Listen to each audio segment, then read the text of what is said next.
যে বলুন তো দেখি, পিস্তল আমার হাতে, আমি যদি কেউ হাসতে হাসতে গুলি করি মরবনি? রাগ করে গুলি করলে দূরত্ব মরতেছে, হাস্যাস দিলেও মরে, গুসা কইরা যদি গুলি করি তাও মরে। সব জায়গা খালি গরম, সব জায়গা কি খালি গরম আর গরম। গরমের টেলায় মানুষ ডরায়া হক কথাই কয় না, আর তাদের হক কথা না বলার কারণে নির্দোষ মানুষগুলি দোষী সাব্যস্ত হয়ে শেষ পর্যন্ত কারাগারে যেতে বাধ্য হয়। একটা মাত্র কারণ, 3 নাম্বার কর্মসূচি না পালন করার কারণে। যিনি মসজিদের ইমাম আর খতিব, একটা চেয়ারম্যানের চেয়ে তার পাওয়ার বেশি, এলাকার সমস্ত সালিশ দরবার পার করা দরকার ছিল, ঠিক কিনা বলেন? আজকে যদি ইমাম আর খতিব যদি এলাকার বিচার করত, এলাকার সালিশ দরবারে ইমামদের হাতে দায়িত্ব দেওয়া হতো, আল্লাহর কসম নির্দোষ মানুষ কোন সময় দোষী হতো না, দোষী মানুষ নির্দোষ হতো না, তালাকপ্রাপ্ত মহিলারা যারা সন্তান জন্ম দিত না। আফসোসের বিষয় হলো ইমামদেরকে বুঝাইছে তোমরা হুজুর গরম ভাত খাইবা আর 500 টাকা তোমরা দিমু, ইমামতি তোমরা দায়িত্ব কেন? বিচার আসার আমরা তো ছেড়ে দেন। কি বাটপারি শুরু করছে! সত্য না মিথ্যা? আওয়াজ দিয়ে কোন সত্য কথা বলে যাই, মন দিয়ে শোনেন সবাই। সত্য কথা বলে যাই, মন দিয়ে শোনেন সবাই। এই সমাজের কোনো কাজে শান্তি তো ভাই মোটে নাই, এই সমাজের কোনো কাজে শান্তি তো ভাই মোটে নাই। সত্য কথা বলে যাই, মন দিয়ে শোনেন সবাই। এই সমাজের কোনো কাজে শান্তি তো ভাই মোটে নাই, এই সমাজের কোনো কাজে শান্তি তো ভাই মোটে নাই। অফিস আদালতে বাইরে ঘুষ বিনা চলে না কাম, ঘুষ পাইলে সব সারেরা বলে না সে নয়েল কাম। বাস্তব না বাস্তব? অফিস আদালতে বাইরে ঘুষ বিনা চলে না কাম, ঘুষ পাইলে সব সারেরা বলে না সে নয়েল কাম। ঘুষ না দিলে আদালতে, বাস্তব না বাস্তব? ঘুষ না দিলে আদালতে মেলে না গরিবের ঠাই। এই সমাজের আদালতে গরিব দুঃখীর বিচার না। বাস্তব না বাস্তব? দেখা নাই বিচার নাই, কথা হয় না দি? দেখা নাই বিচার, দাঁড়ে দাঁড়ে ঘুরতেছে, কোর্টের বারান্দায় বারান্দায় ঘুরতেছে, টাকা নাই বিচার নাই। আর টাকা আছে, ওয়েলকাম, প্লিজ সিট ডাউন। কি লাগবে, গরম না ঠান্ডা? ওই যে টাকা আছে, স্যারে ডাক দেন, বসেন, কি খাইবেন স্যার? গরম না ঠান্ডা দিতাম। আরেকবার দুয়ারের ভাগা ভাগে ঘুরতেছে, দরজার কিনারায় কিনারায়, বিচার নাই। আর হেরে কয় বসেন, গরম না ঠান্ডা। বাস্তব না বাস্তব? অফিস আদালতে বাইরে ঘুষ বিনা চলে না কাম, ঘুষ পাইলে সব সারেরা বলে না সে নয়েল কাম। ঘুষ না দিলে আদালতে বাইরে, ঘুষ না দিলে আদালতে মেলে না গরিবের ঠাই। এই সমাজের আদালতে গরিব দুঃখীর বিচার নাই, এই সমাজের আদালতে গরিব দুঃখীর বিচার নাই। সত্য কথা বলে যাই, মন দিয়ে শুনেন সবাই। সত্য কথা বলে যাই, মন দিয়ে শুনেন সবাই। এই সমাজের আদালতে গরিব দুঃখীর বিচার নাই। কথা হয় না? নামদারি কত থেকে মুসলমান নামাজ রোজা ছাড়িয়া, খাজা বাবার নামে গান গায় ঢোল তবলা বাজাইয়া। নামদারি কত থেকে মুসলমান নামাজ রোজা ছাড়িয়া, খাজা বাবার নামে গান গায় ঢোল তবলা বাজাইয়া। আরে গঞ্জার কুলকে টান মারিয়া, আবার গঞ্জার কুলকে টান মারিয়া খাজা বাবার শান দেখায়। কেউ ভাই আবার নবী দাবি করে ইমানটা হারায়, কেউ ভাই আবার নবী দাবি করে ইমানটা হারায়। সত্য কথা বলে যাই, মন দিয়ে শুনেন সবাই। এই সমাজের কোনো কাজে শান্তি তো ভাই মোটে না। বাস্তব না বাস্তব? কথা বলতে হবে। রব্বে কারীম বলেন 3 নাম্বার হলো হক কথা। কর্মসূচি যদি মানুষ, প্রত্যেকটা মানুষের উপরে দায়িত্ব হলো হক কথা বলতে হবে। হক কথা বলতে গিয়া ইমামের ইমাম নাও থাকতে পারে, খতিবগিরি নাও থাকতে পারে, বক্তাগিরি নাও থাকতে পারে, সালিশ দরবারে সরদারি নাও থাকতে পারে, কিন্তু আল্লাহ বলছেন 3 নাম্বার কর্মসূচি হলো ইমাম। ইমাম মাপার কোন থার্মোমিটার আমাদের কাছে নাই রে। এই জন্য আমরা সুদ খায়াও ইমানদার দাবি করি, ঘুষ খাওয়ার পর ইমানদার দাবি করি, নামাজ না পড়াও ইমানদার দাবি করি, টেন্ডারবাজি সাদাবাজি কইরাও ইমানদার দাবি করি, খুন বদমাশি কইরা ইমানদার দাবি করি, এরপরে দর্শনের সেঞ্চুরি করার পর ইমানদার দাবি করি, আর লুটপাট করার পর ইমানদার দাবি করি। বাস্তব না বাস্তব? এর একটা কারণ হলো ইমান মাপার কোন থার্মোমিটার নাই, যার কারণে সবাই দাবি কইরা বসে রয়েছি আমরা ইমানদার ইমানদার। আমরা যদি আসলে ইমানদার হতাম তাহলে আল্লাহ ইমানদারকে ইমানের ওয়াজ করত না। যুবক ভাই, ইমান এমন একটা বড় নিয়ামত, ইমান সবচেয়ে বড় নিয়ামত। ইমান কেমনে যায় আমরা জানিও না, হাসতে হাসতে ইমান আমরা বিক্রি করে দিই। 5 টাকার চার কাছেও ইমান বিক্রি হয়, কথা কই না দি? বুড়া বুড়ির সময় এলে দেখবেন লাঙ্গল মার্কায় গিয়া চা খাওয়ায়, কয় বুট কারে দিবি, আপনারই দিব। চা আপনি খাওয়াইছেন, বুট আপনারই দিব।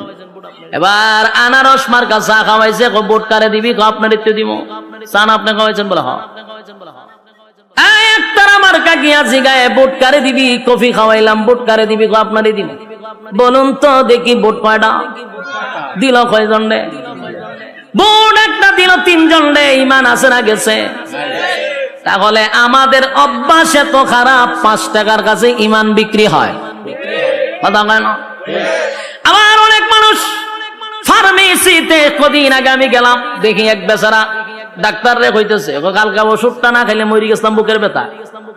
তার মানে ওষুধে তারে বাঁচাইছে।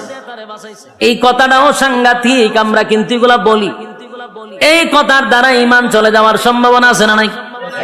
ওষুধ আমাকে বাঁচাইতে পারে না।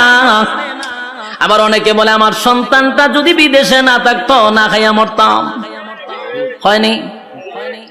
কোন কথায় ইমান যায় আমরা জানি না। যুবক ভাই, আমাদের ইমান দে আমাদের কাছে থাকে না, এটা আল্লাহ বালা কইরা জানে, কথা কয় না? আমাদেরকে আল্লাহ বলেন, বান্দারে জায়গায় বে জায়গায় মাথা টেকাইলো কিন্তু ইমান যায়, কথা কই না দি? মাথা খার জন্য, কপাল খার জন্য বানাইছি। রব্বে কারীম বলেন, কপাল আমি বানাইছি বান্দা আমার জন্য, একমাত্র মাথা নত করবি আমি আল্লাহর কাছে। আল্লাহ ছাড়া কোথাও যদি মাথা নত করো ইমান থাকবো নি। জায়গায় বে জায়গায় মাথা টেকাইলে চলবো নি। মাজারে দরগায় বাবার পায়ে, অমুকের পায়ে, তমুকের পায়ে মাথা টেকানো যাইব, ইমান থাকবো নি? তাহলে আমাদের ইমান ঠিক এইভাবেই চলে যায়। এরপর আমরা দাবি করি ইমানদার, কথা কয় না? ইমানের দাবি নিয়া ইমানদার, ইমানের দাবি নিয়া বসে আছি, কিন্তু সকাল বিকাল ইমান চলে যায় আমরা বলতে পারি না। আর ইমান এত দামি, ইমানটা এত দামি, এত দামি, এত দামি। আল্লাহ বলে, বান্দারে ইমান যদি থাকে, পাহাড় পরিমাণ গুনাহ যদি হয়, আল্লাহর হক নষ্ট করছেন, বান্দা যদি একটা সময় ভিতরে এটা বুঝে আসে যে আমি গুনাহ করতে করতে পাহাড় পরিমাণ করছি, গুনাহ করতে করতে সাগরের পেনা পরিমাণ কইরা ফলাইছি, এটা যদি একটা সময় বুঝে আসে, আর বান্দা যদি তার সমস্ত গুনাহর উপরে লজ্জিত হয়ে যায়, ইমান আছে কিন্তু গুনাহ আছে, ইমান থাকার পরে গুনাহ আছে নি? গুনাহ আছে, ইমানও আছে গো। গুনাহটা যদি সাগরের ফেনার মতো হয়ে যায়, পাহাড় পর্বতের মতো হয়ে যায়, আর এই গুনাহর উপরে যদি বান্দা কোন সময় লজ্জিত হয়ে যায়, বান্দা যদি লজ্জিত হইয়া চিন্তা করে আমি তো গুনাহ করছি, আমার গুনাহটা যদি আমার মা দেখতো গো, সন্তান বলে কোনদিন মা পরিচয় দিত না। গুনাহ যদি বাবায় দেখতো, সন্তান বলে পরিচয় দিত না। আমি যে গুনাহটা করছি আমার স্ত্রী দেখলে কোনদিন স্বামী বলে স্বীকার করত না। আমার গুনাহ যদি আমার সন্তান দেখে বাবা বলে পরিচয় দিবে না। আল্লাহ, আমি এত জঘন্য গুনাহ করলাম, আসমানের নিচে আমার মতো গুনাহগার কেউ নাই। আল্লাহর দরবারে যদি নুজুলে রহমতের সময় কোন বান্দা বান্দি আল্লাহর কাছে লজ্জিত হয়, গুনার উপরে লজ্জিত হইয়া চোখের পানিগুলো ছেড়ে দিয়া অতীতের গুনার উপরে লজ্জিত হয়, ভবিষ্যতে এমন গুনাহ করবে না এমন যদি প্রতিজ্ঞা করে, আর নজুলে রহমতের সময় বান্দা যদি আল্লাহর কাছে গুনার জন্য লজ্জিত হইয়া কান্দে রে, আমার আল্লাহ ফেরেশতাদেরকে জিজ্ঞাসা করবে, ফেরেশতারা বল আমার বান্দা কেন কান্দে? ফেরেশতারা বলবে, মালিক আপনার বান্দা জাহান্নামের ভয়ে কান্দে। আল্লাহ বলেন, জাহান্নামকে আমার বান্দা দেখছে? না মালিক, জাহান্নাম কোনোদিন দেখে নাই। তাহলে কেন কান্দে? বলে আলেমদের জবানে জাহান্নামের ভয়ের কথা শুনছে এই জন্য কান্দে। আল্লাহ বলেন, আর কিসের জন্য কান্দে? বলে মালিক রে, আপনার বান্দা জান্নাতের আশায় কান্দে। আমার মালিক জিজ্ঞাসা করে, ফেরেশতারা শুন, আমার বান্দা কি জান্নাতের আরামায়েশ দেখছে? না মালিক দেখে নাই, না মালিক দেখে নাই। তাহলে কেন কান্দে? বলে জান্নাতের আশায় কান্দে, জাহান্নামের ভয়ে কান্দে। আল্লাহ গুনার উপরে লজ্জিত হইয়া বান্দা কান্দে গো। আল্লাহ বলেন, নজুলে রহমতের সময় তার জিন্দেগির গুনার উপরে লজ্জিত হয়ে গেছে। যেই সময় পশু পাখিরা ঘুমায়া যায়, যেই সময় মানুষ তার স্ত্রী পুত্র লইয়া ঘুমায়, ঠিক এই মুহূর্তে বান্দা আমি আল্লাহর কুদরতি পায়ে পড়িয়া বান্দা কান্দে। আমি আল্লাহর কুদরতি, আমি আল্লাহর রহমতের মধ্যে জোশ উঠে গেছে।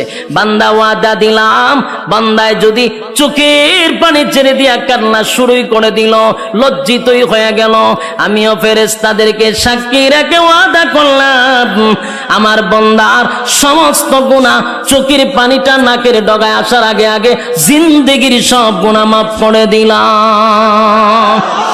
একটা জবান বন্ধ রাখবেন না, কোন আল্লাহু আকবার। আরো জোরে কোন আল্লাহু আকবার। গুনার উপরে লজ্জিত হয়, রব্বে কারীম বলেন গুনার উপরে লজ্জিত হইলে আমি মাফ করে দেই, কিন্তু শর্ত হলো ঈমান। জোরে কোন শর্ত হলো? গুনাহ করার পরে আল্লাহ বলেন আমার হক নষ্ট করলে মাফ করে দিব। ঈমানটা লইয়া যদি কবরে যাস, আল্লাহ কয় গুনার কারণে হয়তো বা জাহান্নামের আগুন দিয়া জ্বালাবো, পোড়াবো, কিন্তু ঈমান নামক দৌলতের কারণে আমি আল্লাহ তোর একটা সময় হলো জান্নাতে দিব। সুবহানাল্লাহ। বলুন কিসের কারণে? ঈমানের কারণে। ঈমান যদি থাকে গো, আমার মালিক বলেন জাহান্নামের আগুনে পোড়াইয়া তোরে জান্নাত দিব। আর ঈমান যদি না থাকে অনন্তকাল জাহান্নামের আগুনে জ্বলতে হবে। কথা হয় না? ঈমান এত গুরুত্বপূর্ণ, ঈমান ঈমান এত গুরুত্বপূর্ণ, এই জন্য আল্লাহ বলেন ইল্লাল্লাযীনা আমানু, ঈমান আনতে হবে আমি আল্লাহর উপরে। ঈমান কার উপরে? যুবক ভাই, ঈমান সাধারণ কোনো বিষয় না। যত বেশি ঈমান আপনার মজবুত হবে, তত বেশি পরীক্ষা আসবে। কথা হয় না? নরমাল ঈমানদারের উপরে তো পরীক্ষা হয় না। কথা এখন ঠিক নেই? ঈমান যত শক্ত, পরীক্ষা তত বেশি। প্রত্যেকটা মুমিনের উপরে পরীক্ষা হয়, কিন্তু এই পরীক্ষায় উত্তীর্ণ হতেই হবে। পরীক্ষা ছাড়া কেউ জান্নাতে যেতে পারবো? কথা হয় না দি? প্রত্যেকটা মুমিনের পরীক্ষা হবে, ঈমানের পরীক্ষা হয়। ঈমানের পরীক্ষা না দিয়া কেউ জান্নাতে যেতে পারে না। যুবক ভাইরা, আজকে গোটা পৃথিবীর মধ্যে তাকায়া দেখেন, ফিলিস্তিনিরা এখন ঈমানের পরীক্ষা দিতেছে। কথা হয় না? ঈমানের পরীক্ষা ফিলিস্তিনরা দিতেছে। আমরা বৈশা বৈশা শুধু নিন্দা জানাবো না, আমাদের জন্য পরীক্ষা শুরু হয়েছে। কথা কই না দি? ফিলিস্তিন মারি খায়, আর আমরা এখানে বইসা বইসা শুধু নিন্দা জানাই। কিন্তু আমরা জানি না ইমানের পরীক্ষা বাংলাদেশের মুসলমানের উপর শুরু হয়েছে। ঠিক বাড়ি দিয়া কইবে, পাকিস্তানের উপর ইমানের পরীক্ষা শুরু হয়েছে। 57টা মুসলিম দেশে ইমানের পরীক্ষা শুরু হয়েছে, কিন্তু আমরা মুসলমান লাল চামড়া কুত্তা গলির পা ছাড়তেছি, পরীক্ষার খবর নাই। বাস্তব না বাস্তব? লাল চামড়াদের পা চাড়তেছি প্রত্যেকটা মুসলমানের দেশে, প্রত্যেকটা নাগরিক, প্রত্যেকটা ইমানের উপরে পরীক্ষা শুরু হয়ে গেছে। বাংলাদেশে বসে আছি, ইমানের পরীক্ষা শুরু হয়েছে নি? পরীক্ষা শুরু হয়ে গেছে। মুসলমানের রক্ত জপতেছে, আর তুমি তসবিহ টপলে এখন চলবে না। এখন কি তসবিহ যাওয়ার সময়? সম্মানিত সুধী, গোটা বিশ্বের সব মুসলমান ঐক্যবদ্ধ হতে হবে, এক প্ল্যাটফর্মে আসতে হবে। বিশেষ করে আমরা যারা আছি, আমাদেরকে সর্বপ্রথম এক হতে হবে। ঐক্য ছাড়া বিকল্প কোনো রাস্তা নাই। আপনারা কি আওয়াজ করতাম? আমরার মধ্যে ঐক্য নাই, কপাল তো আমরার খারাপ। এতগুলা ইসলামিক দল না হইয়া যদি সব মিললে একটা হইতো, কিতা বুঝুন, রাম বামরা কথা কইবার সাহস হইতো না আমরার লগে। কিন্তু আমরা 15 জন হইলে একটা ব্যানার লই, আমি একটা দল, 20 জন হইলে আরেকটা দল। ওমা, দলের অভাব নাই। এত দল বাংলাদেশ, সব দল ভেঙ্গে একজনের নেতৃত্বে যদি আমরা যেইভাবে আহমদ শফী সাহেবের নেতৃত্বে সবাই এগিয়ে চলছিল, এইভাবে যদি আবার এক হতে পারি, আল্লাহর কসম এই দেশে ইসলামের পতাকা উড়বে ইনশাআল্লাহ। ঐক্য ছাড়া সম্ভব না। কিন্তু এখন আমরা ঐক্যই না ফাটল সৃষ্টি করব। এই জন্য আমাদের উলামায়ে কেরামদের উচিত, আমরা এখন ঐক্য হওয়া দরকার। মাঝখানে দুইটা ফাটল সৃষ্টি করার কোনো দরকার নাই। আমরা কিন্তু অনেকে আছে ফাটল সৃষ্টি করা শুরু করছে। আমরা সেই ঐক্য হইতে মাঝখানটা দেয় ফাটল সৃষ্টি করা না। যতদিন না পর্যন্ত ঐক্য না হব, আল্লাহর কসম মায়ের খাইতেই থাকবো, মায়ের খাইতে থাকবো 100%। আজকে আপনি খাইতেছেন, কালকে আমারও ধরবো, এটা নিশ্চয়তা নাই। আপনারা ধরছে, আর আমি যদি আমার দল না, কে সুখ দে রে, 2 দিন পর আপনারা শেষব, এটা নিশ্চিত থাকেন। আর অলরেডি বাংলাদেশে কিছু প্রমাণও আমরা পাইছি। কথা হয় না? একজনে মারলে আরেকজন হাতে তালি দেয়, হেরও ধরছে, যে তালি দেয় হেরই ধরে, তবে একটু সময় নিয়ে ধরে। বাস্তব না বাস্তব? তাহলে একজন আরেকজনেরটা দিকে টিটকারি মস্করি না করে সবাই আমার ভাই, আমার মুসলমান, মুসলমান আমরা ভাই ভাই, আমাদের এক ছাড়া বিকল্প কোনো রাস্তা নাই। আর আমাদেরকে ফাটল ধরানোর জন্য আমাদের মাঝখানেও কিছু লোক তারা রেডি করে রাখে ফাটল করবার লাগে। বলুন, ঐক্য ছাড়া বিকল্প কোনো রাস্তা আছে? গোটা বিশ্বের সব মুসলমানরা যদি আজকে হুঙ্কার দিত, ইসরায়েলি পারত ফিলিস্তিনের উপরে হামলা করত, কিচ্ছু লাগে না। আমাদের যতটুকু স্টাডি আছে, এতটুকু গবেষণা করে আমরা যতটুকু বুঝতে পারছি, সবচেয়ে বেশি সম্পদ হলো মুসলমানের হাতে। এর মধ্যে সবচেয়ে বড় সম্পদ হলো তেল।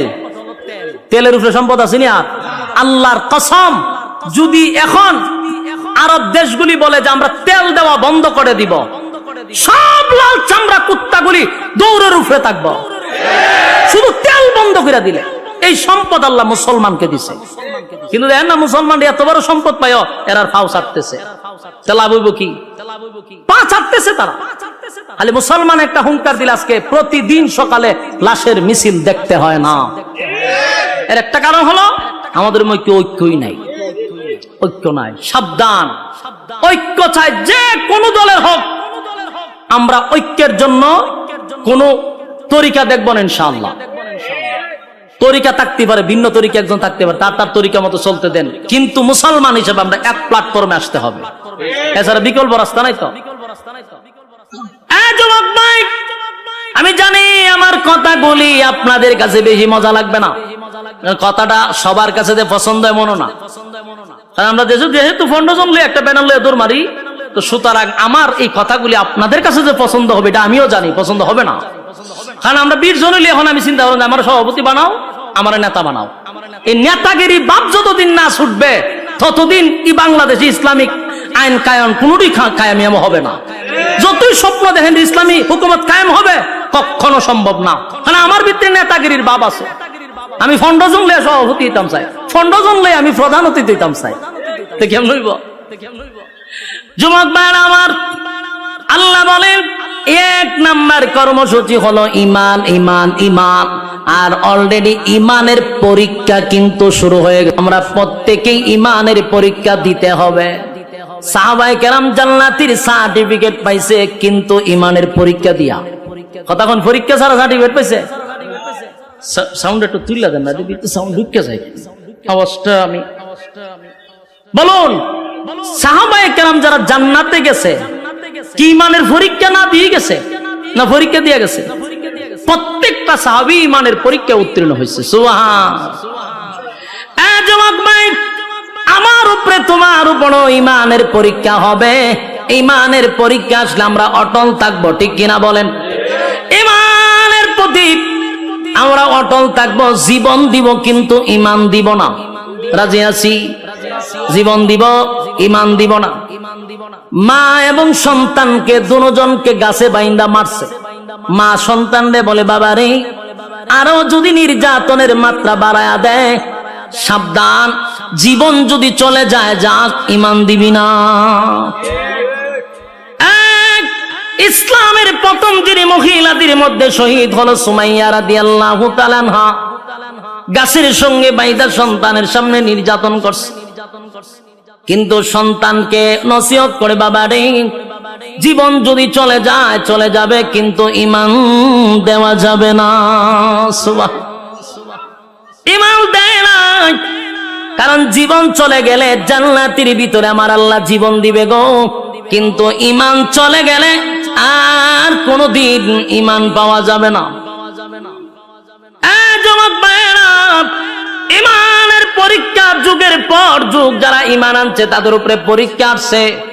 শুধু আমাদের নবীর সাহাবায়ে কেরামদের যুগে নয়, এর আগেও যারা ঈমান আনছে তাদের উপর পরীক্ষা হয়েছে। কথা কয় না? ঈমানের পরীক্ষা আসছে। আল্লাহ রাব্বুল আলামিন রাসূলকে জানায়া দেয়, নবী গো, আপনার আগেও যারা ঈমান আনছে তাদের উপর পরীক্ষা আসছে। একবার পয়গম্বর বসা সাহাবায়ে কেরামরা নবীর কাছে এসে বলেন, নবী গো, আল্লাহর কাছে একটু বলেন না, আমরা সহ্য করতে পারি না গো নবী, যেই পরিমাণ নির্যাতন, যেই পরিমাণ নির্যাতনের স্টিম রোলার, আল্লাহর কাছে বলেন আমাদেরকে যেন সাহায্য করে। ওই গ্রামের একটা সালিশ পর্যন্ত প্রভাব ঢুকে গেছে। সব জায়গা খালি গরম, সব জায়গা কি খালি গরম আর গরম। গরমের টেলায় মানুষ ডরায়া হক কথাই হয় না। গ্রামের একটা সালিশ দরবারে কিছু সর্দাররা বিচার করবো, এখানেও পাওয়ার দেখানো হয়, তাই পাশের মানুষগুলা তাদের ব্যাপারে হক কথাটা বলতে চায় না। আর তাদের হক কথা না বলার কারণে নির্দোষ মানুষগুলি দোষী সাব্যস্ত হয়ে শেষ পর্যন্ত কারাগারে যেতে বাধ্য হয়। একটা মাত্র কারণ, 3 নাম্বার কর্মসূচি না পালন করার কারণে। বাস্তব না বাস্তব?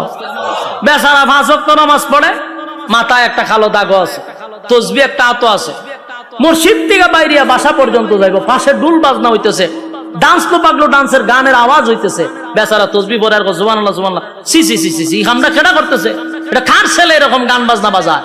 তখন কয়, চাচা এটা তো সগীর আলীর ফুলা, বড় খারাপ, বড় খারাপ, সুবহানাল্লাহ সুবহানাল্লাহ সুবহান। তাই তসবিহ আছে, তাই কি আছে? তসবিহ। আর এদিকে নিন্দা জানাইতেছে, হে বালইলনের ফুলা বালইব কেমনে, সুবহানাল্লাহ সুবহানাল্লাহ সুবহানাল্লাহ। মসজিদের ভাষায় এরকম ডুল বাজনা বাজানো ঠিক নেই, সুবহানাল্লাহ সুবহানাল্লাহ সুবহানাল্লাহ সুবহানাল্লাহ। এই খামরা যে হলো ঠিক হইছে নি, সুবহানাল্লাহ সুবহানাল্লাহ। এ মানুষ হইতো না, সুবহানাল্লাহ সুবহান। এগুলা কইতে কইতে বেচারা গিয়ে দোকানো বইছে, কই বইছে? দোকানো বে সুবহানাল্লাহ তসবিহ তো আছে, সুবহানাল্লাহ সুবহান। কইরে এক কাপ চা দে, সুবহানাল্লাহ সুবহানাল্লাহ। দেখছস নি ডুল বাজনা কেমনে বাজায়, সুবহানাল্লাহ সুবহান। এদিকে তাকাইছ না, সুবহান, টিভিটা ছাড়ছেন, সুবহানাল্লাহ সুবহানাল্লাহ সুবহান। ফিলিস্তিন আর ইসরায়েলের যুদ্ধ চলতেছে, টিভিটা বালা করে সারা, সুবহানাল্লাহ সুবহানাল্লাহ। বেচা কিনি হয় না তোর দোকান, সুবহানাল্লাহ সুবহানাল্লাহ সুবহানাল্লাহ সুবহান। বাকিটা কি দিস না, সুবহানাল্লাহ সুবহানাল্লাহ। আর সগীর আলীরে বুলো বাকি দিস না, সুবহানাল্লাহ সুবহান। এর ফুলাটা মানুষ হইছে না, এও মানুষ হইছে না, সুবহানাল্লাহ সুবহানাল্লাহ। 100 কত হইছে? ওই তো তসবির মাথা একটা আছে, এখানে একটা সুমা দেয় 100, কিন্তু 100-র ভিতরে যা খাম, কু খাম, দিনের খাম, রাত্রের খাম সব ঢুকাইছে।